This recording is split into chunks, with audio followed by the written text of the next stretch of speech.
Good morning, good morning, good morning, or good afternoon. That's what we'll say. Good afternoon. Welcome to another experience of uh, understanding African spirituality. Understanding African spirituality. I am your host, Ajay the African. Um, and I continue to invite you to come in, sit down, relax, and enjoy us taking the time to learn about the spiritual welfare of the people that we are a part of. If you just came out of African history class, you hear about the great things that we were doing in the world when humanity first started. Yes, all life and civilization came out of Africa.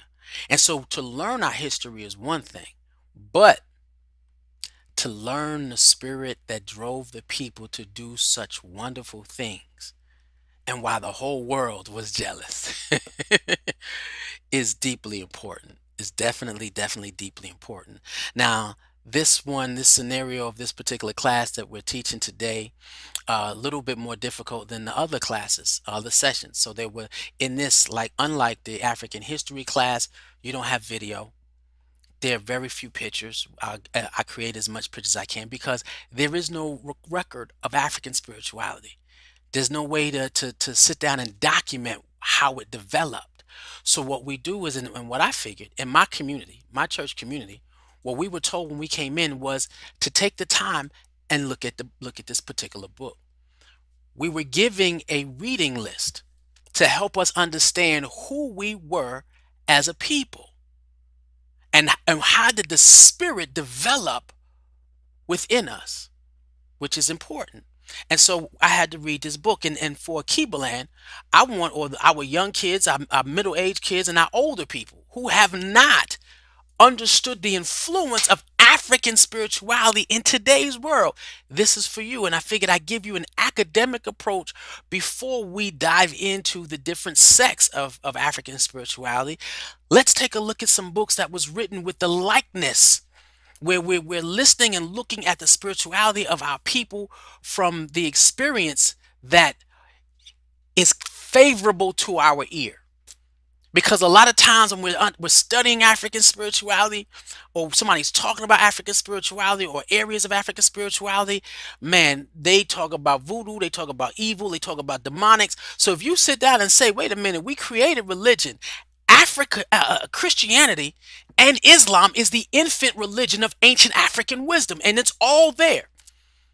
Knowing if you're studying African spirituality and you're looking at us, and you're watching African spirituality, and you're looking at African spirituality, and you're looking at African history, and you're blending the two, you'll realize there was nothing demonic about our people. There was nothing evil about our people.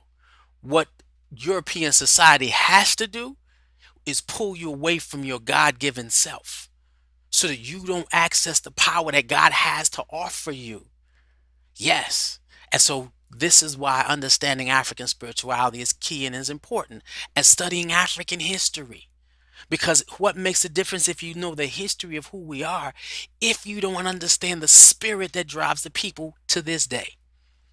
To this day. And when we going into African History Month, right? I should have mentioned that on the last class, right? But we're going into African History Month. And within African History Month, you need to understand the spirit of a people that they don't even know sometimes it drives them. You have principalities still trying to understand how did the African being live through slavery. And now they're fighting for global position. What? They're still here. It's because of how we view ourselves in God, view each other in God. And so that's what we started in this book, and we're on chapter 7. Now, to let everybody know, yes, do I have a place that I go to service? Absolutely. I have a place where I go, where we incorporate it all. We don't throw nothing out because who are we to throw out ancient wisdom that got an African people to experience from the African history class, the Maya, which is the balance between man and nature, spirit and God. All of it. All relationship. When we talk about a covenant, we have to talk about relationships. And so, yes, I have a place that I service. And then I also have a African sect, so to speak, that I also adhere to. Why? Because we spiritual. We can do it all if we choose. We always say that if there are 4,200 different cultures coming out of the continent of Africa, as long as you can get, is if there's 4,200 indigenous cultures, there's 4,200 different ways to give God praise, because there's no way to do it. From the looking at the book, we're going through the our recap. We know that Africans created monotheism, one God, polytheism, more than one God. It's God and deities. Let's get that right, because only one God. And under God, there's deities. Then animism, where there are, spirits in everything. Everything has a level of consciousness and interaction. And that's powerful, because that means, even going down to animism, everything has a relationship with God. Mm. And when you go through the book and you start looking at the book, you realize that everything has a relationship with God. And so we went from there to recap: Umtu, Kintu, Hantu, Untu. Umtu is the intelligent beings of this earth, right? Kintu is the things that the intelligent beings has dominion over. Okay, right? So now, the intelligent beings, I'm an intelligent being, an element, an animal. Anything that has intelligence is a part of the Mtu. Kintu is like plants and herbs, and you know what I mean. Everything else, some animals is in there, trees, right? Hantu is time.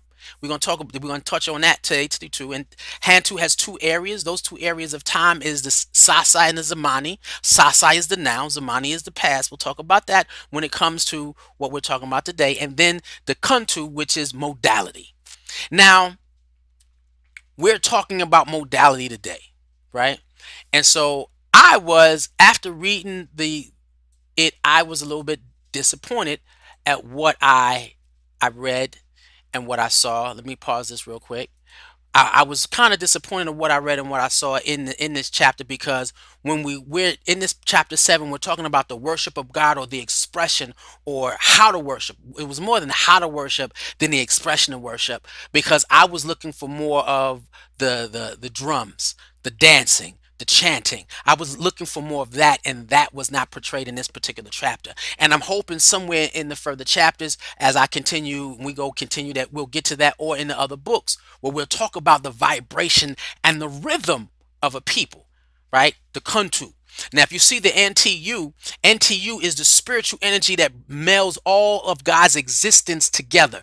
For Christians, that's called the Holy Spirit, or the Spirit of God, or however you want to do it. You know what I mean? But that's the NTU. That's why it's in every name, right? And so we've dealt with the nature of God in this class. We've dealt with God at work, the work of God. We've looked at the nature and God, how Africans see God in nature. Now, so far, according to what we've studied, and if you missed it, yeah, go back, take a look. I've seen nothing that separates ancient African wisdom from the wisdom of today. If African people have been doing this the whole time and we look down on them, that doesn't make any sense to me at all. Hey Erica, how you doing? One love. I appreciate you. I appreciate you. Um, and so, looking at the nature of God, the nature of God, right? And that's how God exists in the world, God and nature, how he interacts with what he creates. Whoa. Right. In certain, when we said, and I should have did this for each one of them, but in God and nature, it said God has two bowls. He has the heavens and the earth, and he has dominion over all of it, and he gives to it what he sees fit. But today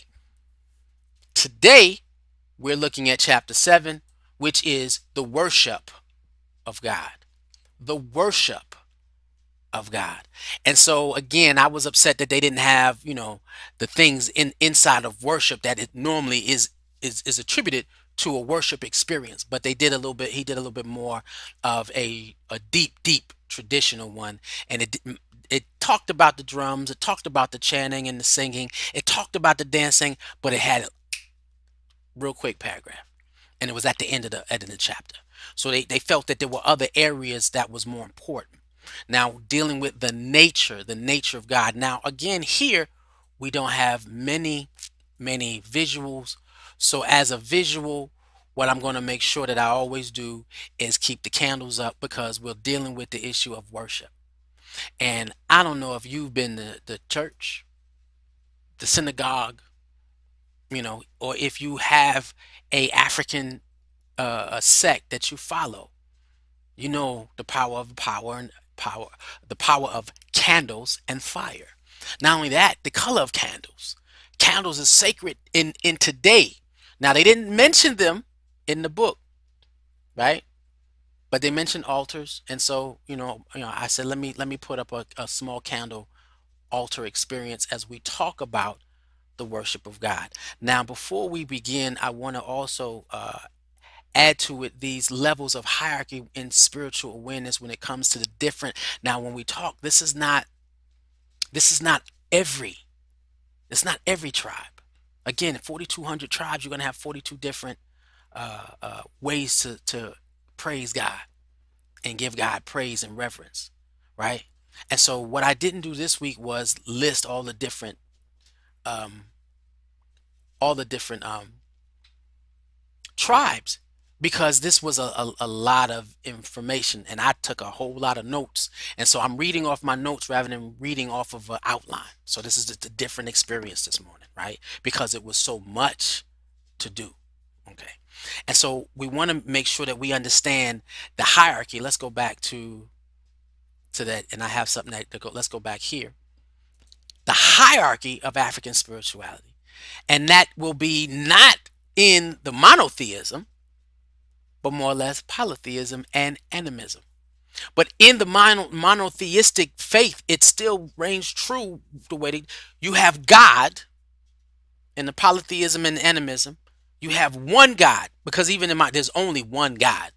Under that one God, you have deities, right? Smaller gods that help God do what God, here, go take care of this. Yeah, you can handle that, right? Small gods. Then you have spirits. Now, spirits are those ancestors that you don't remember, right? According to the African sect that I follow, and in the book, those are the spirits. Those are the ones that you don't remember. Ancient African ancestors connected to you, but you don't remember. But they know who you are, and in your spiritual self, you know who they are. It says, God said, I knew you before I formed you in the womb. You knew your whole connection. So now when Big Mama passed away, right? And those who have big mamas or grandmamas or mamas or dads who passed away, they're in that, and you don't know their names. Your great grandmother, your great great great grandmother, you don't know their names. And so an individual becomes a spirit when there lives individuals on earth that no longer knows their name. You enter into a higher spiritual realm. And then you have the living dead.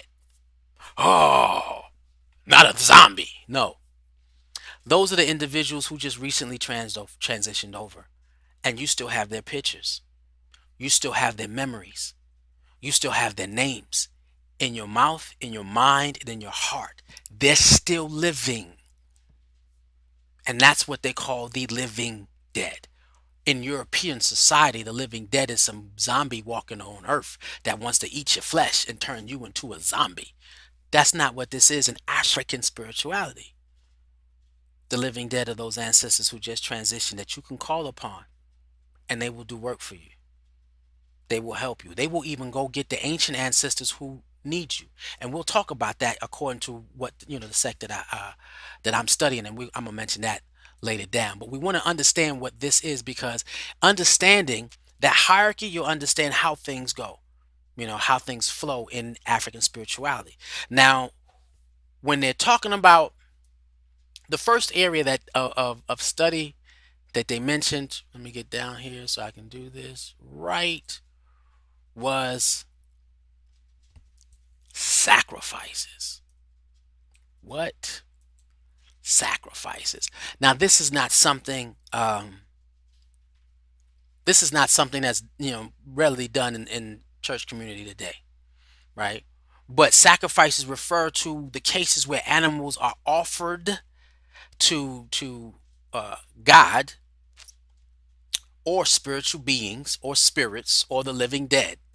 Animals are sacrificed as a gesture of reverence or a gesture of connection or realigning a broken alignment. It's a process. And then you have the issue of, let me see if I have it. Yeah. Offerings.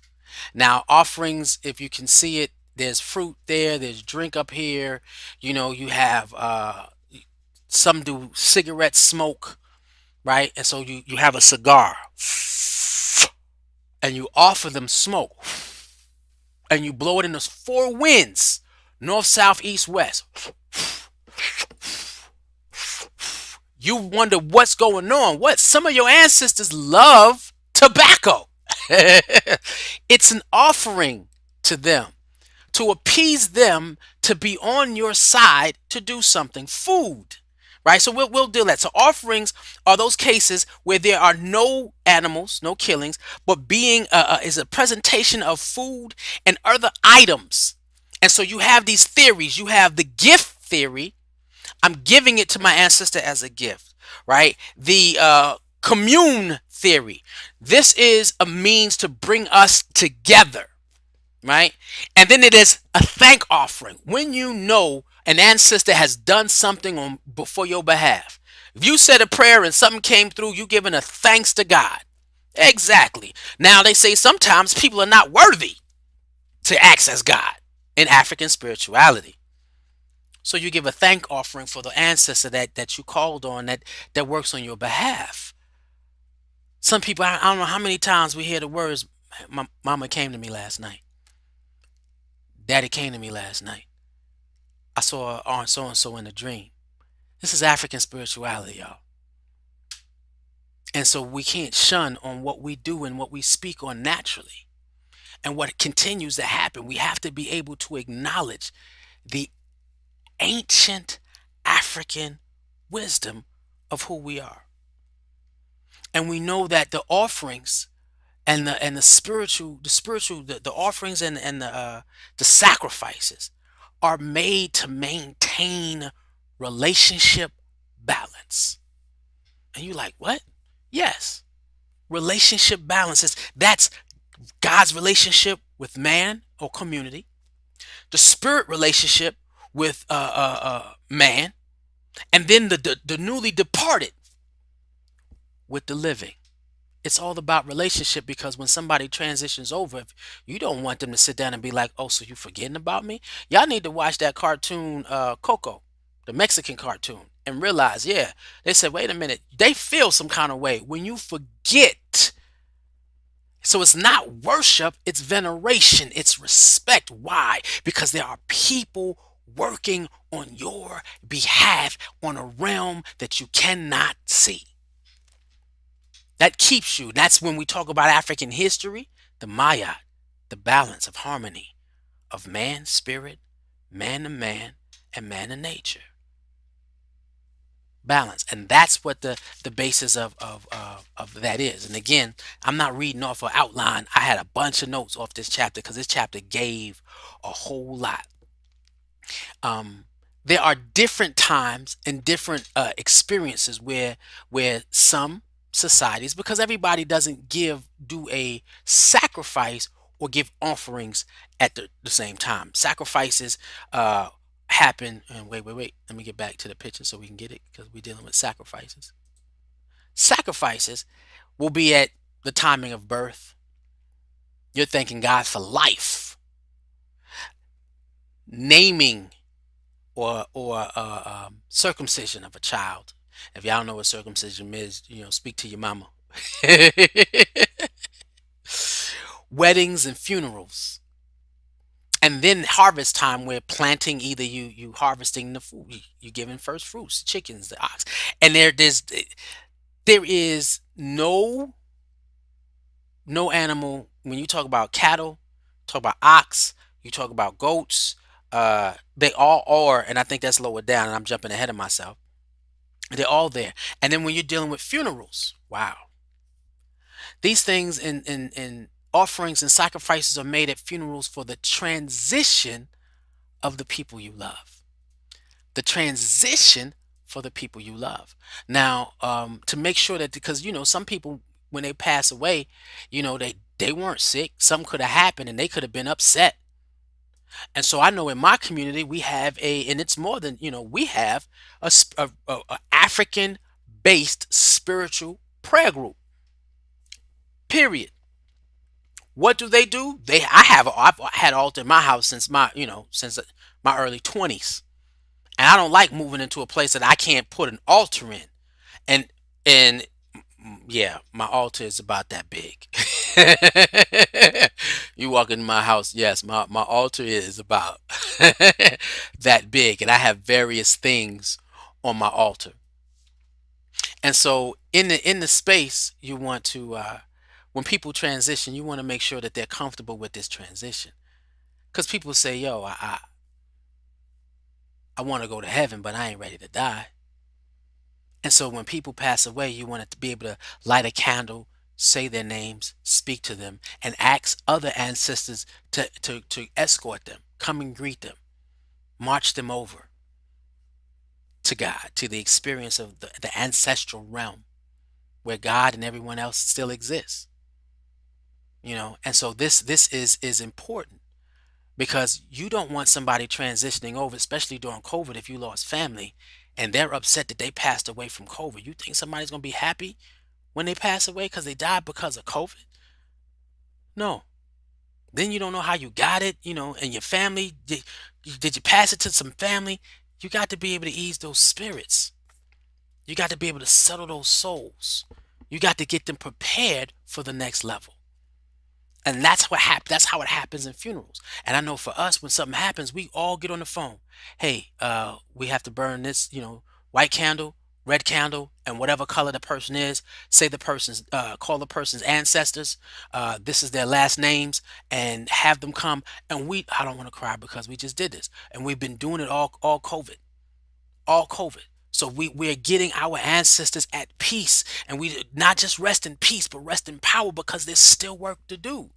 Then this is ancient African wisdom.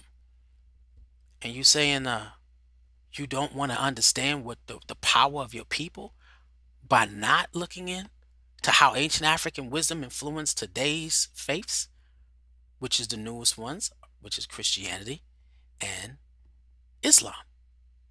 But this is what it is. And then people say, if you see it, right? Hold on. Right.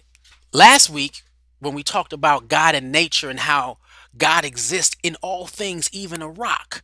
And so I talked about the different types of rocks and stones and, regular rocks with certain, feelings and properties and powers and crystal. Right. So if you see the skull, y'all see the skull. Now this is a crystal and this is positive energy and purifier. Right. So when people see skulls, oh, that's evil. No, that might be somebody's grandfather. That might be the last tribal leader that led them to greatness. And it's a way to stay connected and hope that wisdom comes through that ancestor. I'm keeping something from that ancestor close to us. And so you'll see the tribes and you'll see the skulls on their necklaces. And those are all the tribes of all the leaders that was able to give wisdom that now poured that wisdom into the new tribal. They just keep the skulls. Now, I don't know if you can see it. I have a skull shaped crystal. And so when I'm sitting down and I'm meditating, right? We already know what a crystal does. Crystal purifies. I'm calling all my ancestors in this process of meditation. Be with me today. Work with me today. Pour through me today. Keep my energy purified and clean and positive. These rituals and this worship, because I'm trying to get to my experience in God in this lifetime. And so some of these things, this is what is used. And now in for harvest time, yes, they they kill a bull for harvest time. That's sacrifices, right? So we're gonna go back to sacrifices. During harvest time, you might kill a bull or ox. And if there was one tribe, they said, and I'm ahead of myself. And well, the animals that they kill is sheep, ox, goat, dog, chickens, birds, and ancient African rituals they used to do children too. Yeah, they said they. I read it. Part of the book said they bury kids alive. Yeah, I wasn't good with that one. However, in the Christian Bible, God told Abraham to sacrifice his kid unto him. Wait a minute. So you can talk about sacrificing kids, but Abraham was. He said, God, come on, I don't even have any children. He said, I want you to do that for me. So when he went to do it, God stopped him. And so when I read this book and realized that's a part of ancient African culture, it no longer felt foreign to me. I can't see you doing it today, would never do it today, ever.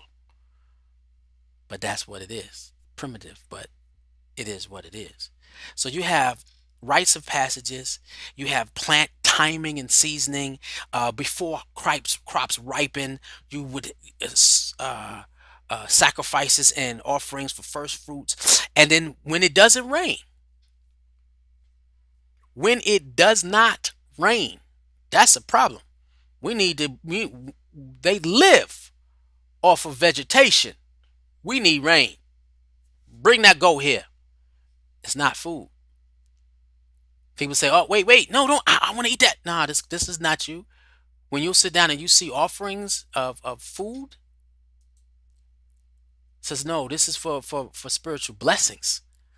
We need more than what we have, so we're gonna give what we have to God and our ancestors.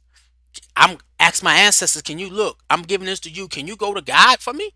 Because I'm praying to God, and I need you to go to God on my behalf as an intercedent. We're gonna get to that. Woo! I'm moving faster than my notes. The different types of food in ancient African spirituality that they offer is fruits, meza, nuts, cowrie shell, vegetables, leaves, honey, eggs. The beverages is porridge, milk, beer, wine, and water. I know the miscellaneous things that they could do. Well, before we get uh, white liquor on the altar.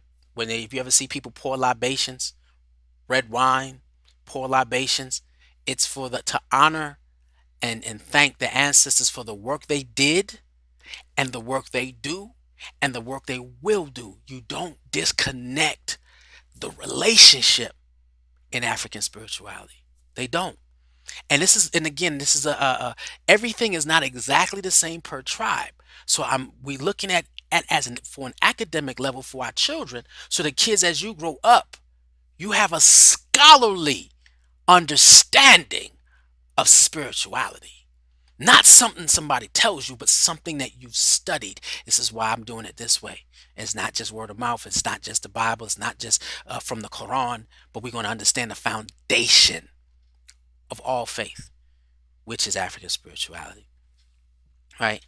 And so now, and in that space, so when you're doing candles, and like I said, you do the food, you offer food up, and you look at that first fruits. You don't give them the rotten fruit. You give them your first fruits. Why? Because you need more. You need more. That's the same thing as and money. Okay. Oh, I forgot that. So you got the you fabric. I got African fabric on my altar. I got money on my altar. Chalk. You burn incense. You have ornaments, sacred ornaments. You see the big ornament in the middle. I have a golden olive branch, right?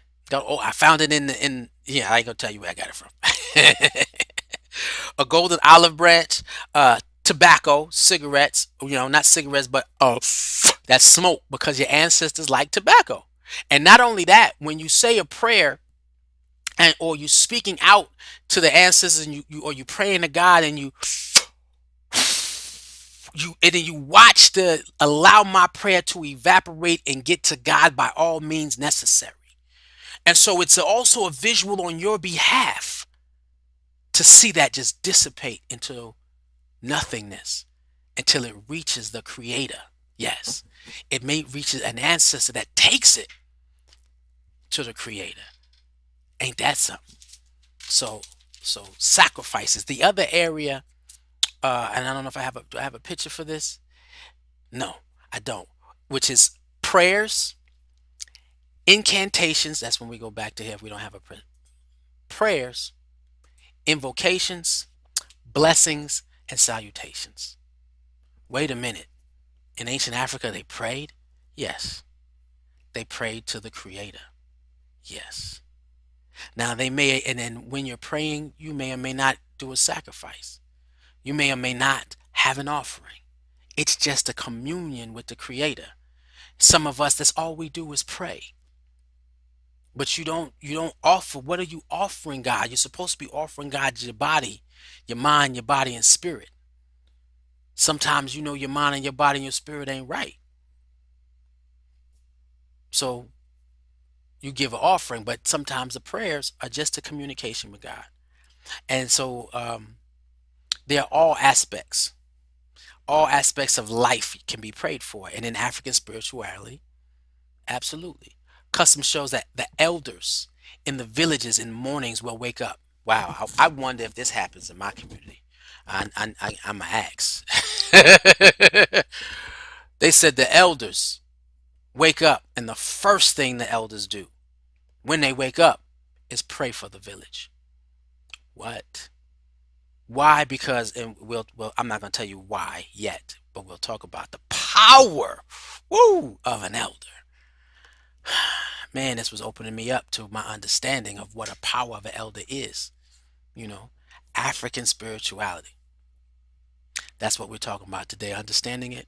And we're at the topic where we're dealing with prayers, invocations, blessings. And so that is always the given. And sometimes their prayers are either direct to God. In some villages, they don't believe that everybody can actually speak to God. Some people are not worthy to speak to God. And so you have intercedents. Jesus said, pray in my name and I'll take it to the Father. Intercedents of the Spirit are spirits and the living dead. Those are the intercedents. Now, in the sect in which I study, yeah, we are called to call on different ancestors. The ones we know, that's 1 week, and we talk and interact, and we ask them to me feel what it means for you to be present in my life. And you witness everything, that connection to nature, right? When you're dealing with praying to an intercedent, at the end of every prayer, when we saying and we're praying to God in Christianity, in Jesus' name I pray, He's interceding on your behalf to take your words to the Father. You can get a lot of people to intercede on your behalf. So if you have, have you ever had a situation where you wanted to ask, you was with your friends and you wanted to ask your mama something? You said, yo, come with me. Come with me and let's ask my mama this. And all the kids are jumping up. Yay, yay, we want, we want. Y'all ever remember those moments? This is the same thing. When you're praying with those who have gone before, elders wake up to say prayers for the village, and they commune with the village who have already transitioned to go on to beseech the fairness and the favor of the Creator. And that happens in the morning. They will pray for hunters going out to hunt, fishers going out to fish, the rain coming, the rain stopping, you name it. It's what they do every day. Wait a minute. So they do more. Yeah, it's not demonic. Sorry. Europeans taught you wrong. African spirituality is definitely accessing Africans, our true power, because we believe that it's more than just us. They said Harriet Tubman was always led to the north when she first ran. Spiritually, go left, go right. If y'all look at the movies, she has those seizures, but in her seizures, she sees things. Ancestors giving her direction. Wait, we're not going there. Get down. because somebody told the duck, get down, somebody coming. We got to tap into our spiritual powers. Yes. Now, the different other acts of worship. Now, and this is again, we're talking about the we get it. The worship of God when understanding African spirituality through the tribes. I didn't write down the different tribal names, but this is where we at. Now, there are different things that happen in the worship of God. And my community does it great. Excuse me. I don't have no water either. My community does it great. Where Africans will name their child with God references for God reverence. So that child for the rest of their life will always be led on a particular journey to God. That's a worship experience. You were a gift of God, and we have you here, and we release you back to God to worship. So, kids, we always ask the kids in World of Akiba Land, what's your name? What does it mean? And when you listen and say the name meaning of your name, then you ask yourself, what did your parent pray on your behalf when they had you according to your name? My daughter? Absolutely. Ayan Amantala Tahimbatula Nagwe. Beautiful one who serves God. Stand as a nation because God is with us. That is a worship and praise and reverence that you don't belong to me. You don't even belong to you. You belong to God. And the closer you get to God, the more God can work through you. We talking about African spirituality. What are your names of your children? How far away are you? Mercedes. No disrespect to anybody watching their Mercedes. But we're talking about how powerful the culture is of African, where everything is connected to our relationship with the Creator, even the naming of our children. I had a sister one time when I did this in Akiba Land Inspirational Sunday and talked about the name changing ceremony. And we change our names because we have names that don't connect us to God. Oh, I named you that because I was thinking this, and that. That's nice. But in according to who we are as a people, if we're connected to people, our names connect us to the Creator and a long life journey of always giving God praise. Always giving God praise. That's deeply important. Now, and in that, so we have a name change ceremony for those who don't have African names. And then, of course, when you have a baptism, there's a blessing. When a kid gets, they tell us the African name of the child. And if a kid comes in the community or an adult comes in the community after a certain level of study and confirmation in your faith that you are reconnecting with your people, your God, your heritage, and your culture, you get it. It is the most powerful. You get an African name, and it's the most powerful experience you'll ever have. And everybody who sits in a name changer ceremony who already has an African name, it's like going back through the ritual, the whole yet again. We wait for new people coming through, getting names because we it's a long journey, and it helps you remind how God pulled you out of the world to put you back into the world. So I'm in the world, but I ain't of it. Get it now? I'm of God. I surrender everything to the Creator. And so those are major things in African spirituality. And you can go to anybody African. Anybody African. You can say born on a Tuesday. Ask them what their clan looks at being Tuesday. Because the days of the week have spiritual connotations under God. What? Born or during rain season. Why? Because they gave praise to God. Why? Because the rain season brought fertile ground and brought vegetation where they can have life. You are praised. I'm naming you according to the time of year God brought you through. Ain't that something? Everything is fine tuned to the Creator. My name, Aj Akono Tahimba Tulanagwe. Aj, messenger or prophet from God.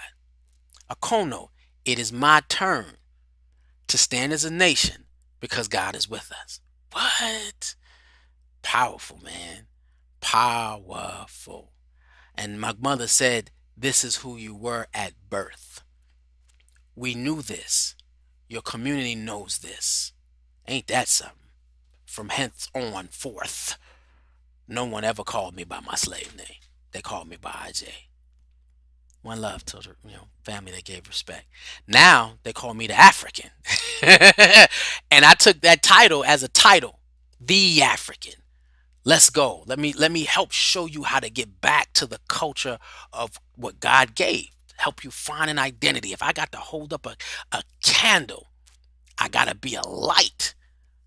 Then so be it, because my name said I'm the messenger, so I'm gonna live it. And I think I'm doing it. I believe I'm doing no. I'm doing it. I am the African. And the African speaks through me. Clear. I claim that. And I ain't backing off of it. And so in that space of prayer, kind of take their names of African. And now here's another thing about what people do, or in terms of the names, in terms of worshiping God, the miscellaneous pieces. There's a culture that before they kill a cow or ox, they name the ox, because that's a gift of God. That's meat. You know what I'm saying? That feeds the community. Everybody eats off of that. That animal is sacred. Goats, sacred, but they do it with, it's a particular tribe that does it with ox. Once they sacrifice the ox unto God, and you could talk about sacrificing animals in the prodigal son. God said, "Let's sacrifice the oxen, cut the fatted calf. Let's go. Let's eat. Let's thank God for him coming home, and let's eat." That's it. So they name the ox before they kill the ox, and thank the ox for the presence of being here, being allowed for them to be able to give God the sacrifice. And then the next child gets named out of the name after that, whatever they name the ox. Right. Because this ox was a blessing unto us, and so are you. What? Now, they have music, singing, dance, are deep parts of worship in God. You know, and and again, I say that this was not a scenario or a situation where it raised heavy on, and I wanted it to be heavy. I wanted it to be strong, and I wanted it to be an experience where they talked about the music, the rhythm, the vibrations, all the metaphysical parts of it. And that might be another book that we'll have to read, because it wasn't in this particular chapter. Now when it comes to affirmations, we'll say, all right, and that's a prayer of invocation and interacting, speaking something into life. Affirmations is something positive you say to get God to respond. And so they don't have a creed. African spirituality cultures, they don't have a creed. They don't have a statement of faith. They don't have one, because they are the creed, and they are the statement of faith. My African name, messenger of God. It is my turn to stand as a nation because God is with us. That's an affirmation in itself. That's a statement of faith within itself. That's a creed within itself. They are the creed. We will never disconnect from our experience of God. That's powerful. Now, we have a creed. We have tons of statements of faith. We have a whole bunch to be the statement of faith, to be the creed, to be the affirmation of spiritual oneness, to be that. Woo! That's something else. To say it and then to live it. So African spirituality, you'll never have you never find creeds, because they are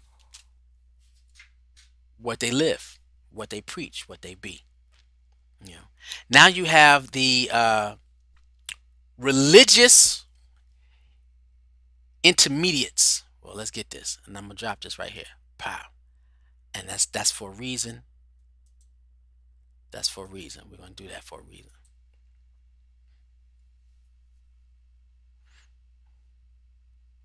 Respect for God is shown in various ways, and sometimes we are not worthy to reach God on our own. We're not educated to reach God on our own. We're not ordained to reach God on our own. going through the processes of ceremonies and understanding how to surrender to God. Not always. And a lot of times they say, we're not worthy. So you have those who intercede, sorry, on our behalf. Those who intercede on our behalf. And so we got a little time, and I'm gonna drop this one, and we're gonna move as fast as I can with this. This is Maldoma Somé. If you want to know the practice in which I indulge in my community, which indulges on traditional, find him. Find the book of Water and Spirit. I might, he has a book on rituals. We might study that again when we start dealing with it. But individuals are commissioned, formally trained, with duties where you have sacrifices. They do prayers. They conduct rituals and ceremonies privately in public. Uh, um, they do healing rituals. They build temples and shrines. Everything. And but there is training that takes place. There's that process that takes place now. And then in our spiritual, when we talking about calling on ancestors, where we talk about intercedents, because we have those priests. So we talk about priests, right? Those are priests. In regular Christianity, you have their ministers, interceders that pray on our behalf, lay hands on people, right? And they female and male, female and male. Then you have and those are the priests, and the priests are the individuals trained, female and male. They do all those things. Then you have seers, prophets, oracles, who can see into the future. They're ritual leaders. They're elders. They're advisors on religious matters. Right? They help decipher dreams. These are seers. These are individuals who intercede on behalf of those who feel like they cannot reach the Creator, or they cannot even reach their ancestors. Yo, can you speak to my people? They not speaking to me because we have those breaches in life. And so they meld those breaches. Maladoma transition this year. And the biggest festival, I don't know if y'all see how many people showed up when he got home, when his body got home. He was sent from his community to come to the States and educate African people, the African diaspora, all world over, about African spirituality. And the brother did a marvelous job. And so I'm studying under somebody who studied directly under him. Yes, antecedents. And I, according to my divination, I come from a line of patriotic males who are diviners. It explains a lot in my life. Right. So the seers, those are prophets, and to let you know that there are people that do it all. They're priests, they're diviners, seers, healers, rainmakers, elders, all rolled up into one body. Now, I want to share this, which is one of the tribes, and I didn't write the name of the tribe down. One of the tribes has a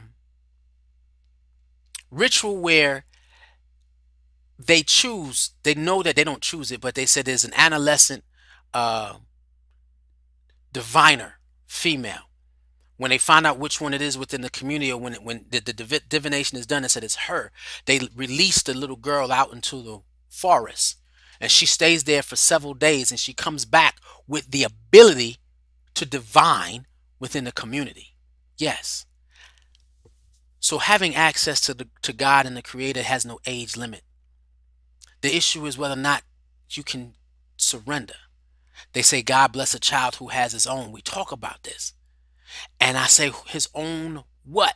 And the kids will talk about all types of things, but not very few of them mention God bless a child who has his own relationship with God.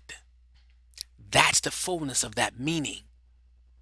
Because God, you have, the minute that you grab a relationship with God, your ability to accomplish what you're called to do becomes endless. When you know that this is why I breathe. And when you know why you breathe, your gifts and your talents will be pouring through you, for the behalf of you fulfilling what God called you here to do. So there's no age to finding your way to God. No, only the limitations that this world has told you about. And we trying to shake those off. Now you have those then rainmakers, right? We go back. Rainmakers are those individuals, and then they said rainmakers are in almost every African tribe because they need the rain. As hot as Africa is, you need your food to grow. And so it's time because they don't have a clock. They don't run by a calendar. They run by seasons. The season is coming. Harvest season is coming. Let's plant. And then when they plant, so the seeds don't dry up, we need rain. And you can't tell when they don't have a forecaster. So we need the rainmaker. And rainmakers have rocks, they have stones, they have everything. They have dance, they have chants. This is why I wanted that part, that vibration part of finding the rhythm of the universe. But that wasn't in here. Worship in our worship. So hopefully it's laid it down, and I don't think so. But you have rainmakers. Then kings. We now looking at young prince, young king, young queen, young princess. Yeah, it's just not a title. It's also a signification of a spiritual awareness because a lot of tribes didn't have kings. They had communities, right, where cadres of people, and so it was no one ruler. But in that you had people who had power, but those who had kings, those kings were deeply spiritual men, and some who weren't deeply spiritual men, who just royal. They had spiritual advisors. Now, if you was listening to African history, you know that the king was the most spiritual within the African community. Ain't that something? And that is not always the case in European society or modern society, which is, mostly European. And then now you have the elders. Individuals, we're talking about now individuals who have the power to get to access the spiritual realm on behalf of others. Now, elders are intermediates, and they functions in rites, rituals, ceremonies. They help the priests, right? They give wisdom. Now, understanding an elder, when a person reaches an elder, they say that they have more zamani, more history in God than anyone other group. That's why the oldest people are given so much reverence, because you spent more time in God than me. When they talk about respect your elders, it's not just because they're old, it's because they had more time in God. We just think it's the age thing. No, they're closer to God because they're about to go out, and they have more time in God than anybody. And so they can give you, those who took their time, their sasa, we said the time. You have more sasa in your zamani, more time in your zamani, your now on this earth. You walk, you gain understanding and wisdom. Let's say when a man dies, he takes a library with him. Well, you're supposed to, as an elder, start pouring that library out, because there are libraries that come behind you, because there's no libraries in ancient African wisdom. So when you become an elder and you become wise, the level of respect that the community gives you. I had someone look at me and say, Baba, Father. I was like, wow, I made it. I'm seasoned, and I'm sharing my wisdom openly. This is what elders do. I'm not there. I'm not an elder yet, but I'm earning. I'm earning my way there every step. And that's what you're supposed to do. Earn your way to a deeper understanding in God. So elders are powerful. So respect your elders because of the time they have in God. Wow. That's beautiful. Then, of course, you have, and we're talking about worship, intercedents, people who intercede on our behalf, the living dead. The living dead are the ancestors that have gone before. If you have lost someone in the middle of COVID and you are hurt because they're gone, try to remember their favorite color, get a candle, burn that candle, and speak to them and tell them that you love them. Tell them that you will physically miss them, but you know that they are working on your behalf. And so when you call out to them, please help me get to God. Help God hear my voice. Repeat to God in God's ear, like God has ear. We talked about anthropomorphism. Repeat the vibrations of which I send to you, to the Creator, to Mother, Father, God. And so they speak, and they say it's they. Yeah, now they speak two languages. They speak the language of the earthly form, and there's a spiritual conversation they have in the spiritual form. Spirits don't speak English.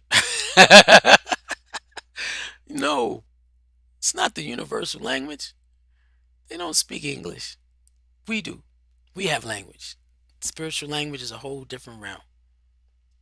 And so, some of them are our elders who transition over into the living dead who antecede. Now, being an antecedent is the highest form of service for us. Yes. What you've done on this side, Marcus Garvey said, call me because I'm going to be in the whirlwind. Wait a minute. The brother said, I'm an intercedent before I get there. And when I go on your behalf, I'm bringing all of those that Wagwa and the Jamaican say. Bringing all of them who come and die for the liberation of black people with me on your behalf for you to fight for your freedom today. Look at Marcus Garvey. He was saying it. So when I go over, I will intercede for you. African wisdom is powerful. Can you know what it means? And this happened to me. This literally happened to me. So we about to share, and we got to go after we share my experience of African spirituality. When a brother passed away, his name was Asokile.